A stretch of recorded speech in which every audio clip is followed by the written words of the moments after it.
हात देण्यासाठी सोबत दिल्लीमध्ये जे आंदोलन चालू आहे ते विद्यार्थ्यांनी स्वयंस्फूर्तीने केलेले आंदोलन होतं आणि प्रत्येकाला सुद्धा म्हणजे कोणत्याही पक्षाचा असो त्याला हे वाटायचं की असे जे काही पेपर फुटीचे प्रकरण आहे त्यामुळं विद्यार्थ्यांचं लॉस होतोय, नुकसान होतंय आणि विद्यार्थ्यांनी आत्महत्या सुद्धा केलेल्या आहे. म्हणून त्या आंदोलनाकडे पाहण्याचा दृष्टिकोन, सामाजिक दृष्टिकोन ज्याला म्हणता येईल, तो अत्यंत सॉफ्ट प्रत्येक माणसाच्या मनामध्ये होता. परंतु आता आपण जे पाहतोय की काही राजकीय पक्ष त्या आंदोलनाचा फायदा कसा उचलायचा, त्याला इनकॅश कसं करायचं, त्याच्यामुळं आपले पोळी कशी भाजून घ्यायची, या भूमिकेत आलेले आपल्याला पाहायला मिळतात. प्रत्येक जण जाऊन आमचा पाठिंबा, बिनशर्त पाठिंबा असं करून आणि त्या आंदोलनाची दिशा ही आपल्या पक्षाकडे कशी वळेल असा सुद्धा त्यांचा भाव एकंदरीत दिसून येतो. म्हणून प्रत्येक आता पळापळा कोण पुढे पळतो तो असं म्हणून प्रत्येक जण बंदची हाक देतोय, प्रत्येक जण आता आम्ही त्याला पाठिंबा देतोय म्हणून रस्त्यावर उतरण्याचा प्रयत्न करतोय. मला असं वाटतं की हे जे काय होतंय त्यामुळं मूळ आंदोलन जे आहे त्याला आता राजकीय वळण लागायला सुरुवात झालेली आहे. उद्धव ठाकरे जाऊन आले, शरद पवार जाऊन आले, बरेच नेते तिथे जात आहेत, व्यासपीठावर भाषण देत आहेत. मग तेच सांगतोय की प्रत्येक जण जातोय आणि आम्ही ह्या आंदोलनामध्ये आहोत, ह्या आंदोलनामध्ये सहकार्य करतोय किंवा ह्या आंदोलनाला आमचा पाठिंबा आहे. मुळामध्ये एका विद्यार्थ्याने केलेलं सुरुवात, विद्यार्थ्यांसाठी केलेलं आंदोलन, आता ते न राहता त्याला आता राजकीय स्वरूप द्यायचं काही लोक प्रयत्न करतायत. या आंदोलनावर निश्चित तोडगा निघाला पाहिजे. विद्यार्थ्याच्या मागण्या निश्चित ऐकून घेतल्या पाहिजे. उद्धव ठाकरे आता वाढदिवस सुद्धा साजरा करणार नाही, सरकारने निर्दयपणे विद्यार्थ्यांना मारलं असं म्हणणं. आता कुठं वाढदिवस, कुठं आंदोलन, काय संबंध आहे या सगळ्या गोष्टीचा? परंतु पुन्हा पुन्हा सांगतो, या आंदोलनाचा राजकीय फायदा, राजकीय पक्षाच्या मोठमोठ्या नेत्यावर सुद्धा हल्ला झालेले आहेत. म्हणून या सगळ्या गोष्टीचा चिंता आईवडिलांना असणं हे साहजिक आहे. विद्यार्थ्यांना पुन्हा मारलं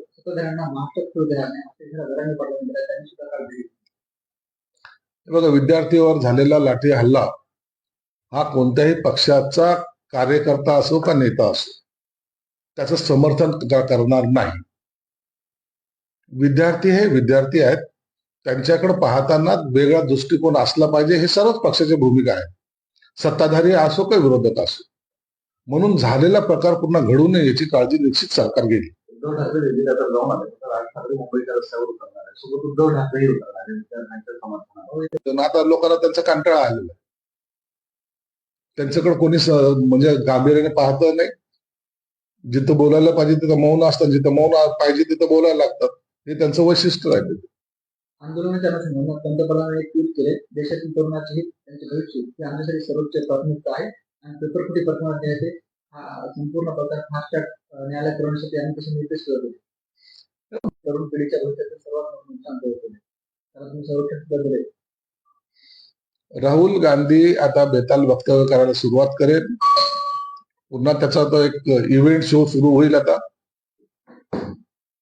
आणि सगळा तरुण तुर्क तोच आहे आता सध्याला.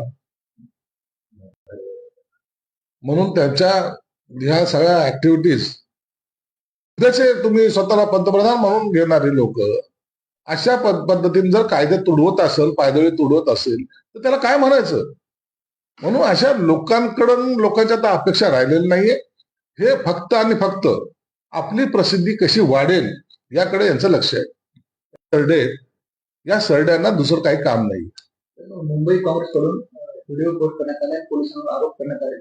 त्यापासून म्हणजे की जर ते आंदोलक जर पुन्हा अंमलात आले तर त्यांच्यावर खोटे गुन्हे दाखल करण्यात येतील, त्यांना आंदोलकांवर जे विद्यार्थी आहेत त्यावर सरकार सहानुभूतीने विचार करून ते गुन्हे सुद्धा मागे त्यांनी घेतले पाहिजेत. त्यांनी त्यांच्या स्वतःच्या मागण्या पुरतच आंदोलन केलेलं आहे, बाकी कोणत्याही मागण्या त्यांच्या नाहीत. जातोय परंतु पोलिसांचं याच्याकडे बारीकाने लक्ष आहे. आपण पाहत असाल आपल्याच माध्यमातून काही वेळेला जे पोलीस नाहीत ते सुद्धा पोलिसाच्या वेशामध्ये हातात दंड घेऊन फिरताना दिसत आहेत. म्हणून ह्या आंदोलनाकडे आता गांभीर्याने पाहिले पाहिजे.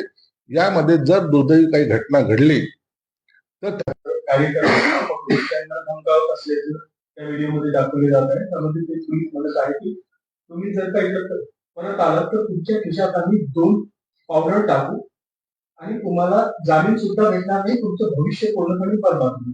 असं काही करता येणार नाही. असे जर पोलीसवाले म्हणत असेल तर त्या पोलीसवाल्यावरच गुन्हा दाखल केला पाहिजे. पोलिसांच्या घरचं राज्य नाहीये. विद्यार्थ्यांना अशा पद्धतीने धमकावून जर त्याचा व्हिडिओ येत असेल तो त्या निश्चित त्या पोलिसांवर गुन्हा दाखल झाला पाहिजे. तो उसके भविष्य की चिंता करते वक्त हर कोई उसकी तरफ सहानुभूति से देखता है, भले वो सत्ताधारी पार्टी रहो या विरोधी रहो.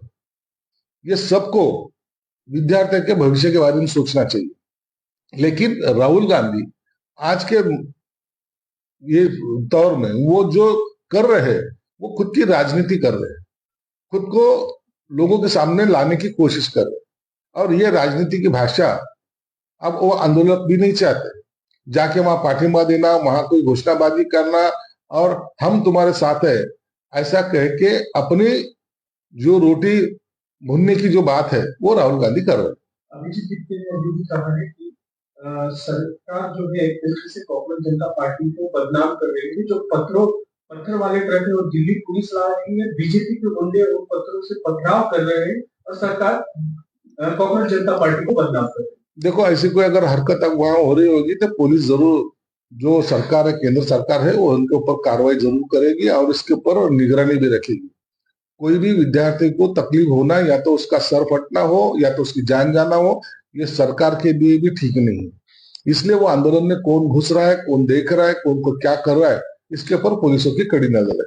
पूरे देश में कॉकरोच जनता पार्टी को समर्थन बढ़ रहा है. महाराष्ट्र से भी राज ठाकरे और उद्धव ठाकरे जो है आंदोलन करने वाले, दूसरी तरफ अन्ना हजारे भी जो है कहीं ना कहीं उनको समर्थन देने वाले, इस तरीके की न्यूज सामने आ रही है. देखिए, कॉकरोच जनता पार्टी जो अभी फॉर्म हुई थी वो उसके आंदोलन का एक अलग नजरिया था. उनको सिर्फ विद्यार्थियों की हत्या का अपना आंदोलन करना था.